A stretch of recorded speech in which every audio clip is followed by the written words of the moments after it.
Hello friends, welcome back to my channel SB daily routine live ব্লগে তোমাদের সকলকে স্বাগত। আর দেখো, আজকে রথযাত্রা উপলক্ষে আমি চলে এসেছি সেজেগুজে পার্টি অফিসে।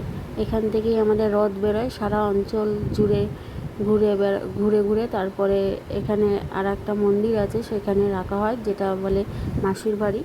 আর ওখানেই তারপরে ভোগ বিতরণ করা হবে, পাঁপড় দেওয়া হবে। তো প্রত্যেক বছর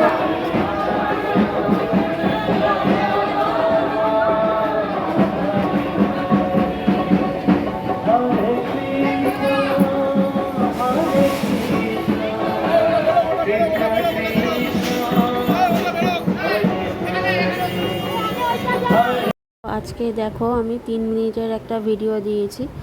বেশি ব্লগ বড় ভিডিও করতে পারিনি, কারণ সকাল থেকে শরীরটা খারাপ ছিল আর ঘরের অনেক অনেক কাজ ছিল বলে শেয়ার করতে পারিনি। তা রথযাত্রা উপলক্ষে আমি যে এসেছি সেটাই তোমাদের সঙ্গে শেয়ার করলাম। আর প্রচণ্ড আনন্দ হয়েছে সবাই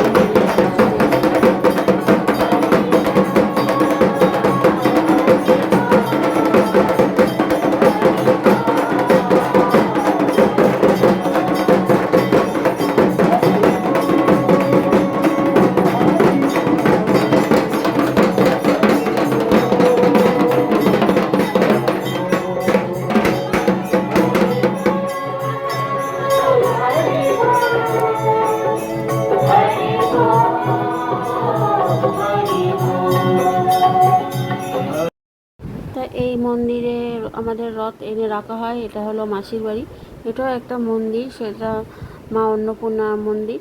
তাই এখানে দেখো বৌদি ভোগ বিতরণ করবে, তোমাদের দেখাবো। আর সবাই মিলে সবাই আসছে জগন্নাথ দেব বলরাম সুভদ্রাকে প্রণাম করতে। আর এই যে দেখো আমাদের বৌদি হলুদ রঙের শাড়ি যে পরে আছে, আমাদের কাউন্সিলর, একদম অত্যন্ত ঘরের লোক, নিজের মতো, একদম খুব ভালো মানুষ। আর দেখো, প্রত্যেক বছরই এই অনুষ্ঠানটা পালিত হয়। তো আমি যেহেতু পার্টির মধ্যে আছি, তা আমাকে তো যেতেই হবে। আর খুব মজাও হয় এইসব সাংস্কৃতিক অনুষ্ঠানে থাকতে পেরে, আমি নিজে খুব ধন্য। আবার উল্টো রথ যখন হবে, তখন এখান থেকেই এই রথ যাবে পুরো সারা অঞ্চল ঘুরে, আবার প্রতিবারের মতো যেখানে থাকে সেখানে রাখা হবে। তো আমাদের ভোগে ছিল হলো পাঁপড় ভাজা, নানা রকমের পাঁপড় ভাজা, আর তোমার পোলাও আর আলুর দম। এত সুন্দর হয়েছে। আর এই দেখো, বাড়িতে এসে আমি আবার পাঁপড় ভাজলাম, কেন ঘরের লোক আছে আর প্রতি বছরই আমি ভাজি, আর খাওয়াও শুরু করে দিয়েছি। তা এটাই বলার ছিল। আর আজকে রবিবারে দেখো, রথযাত্রা উপলক্ষে আমি যেটুকুনি পেরেছি সেটুকুনি ব্লগ ভিডিও শেয়ার করলাম। প্লিজ তোমরা আমার পাশে থেকো, সাবস্ক্রাইবার করে দিও, লাইক করে দিও, আর পাশে থাকা বেল আইকনটি প্রেস করে দিও।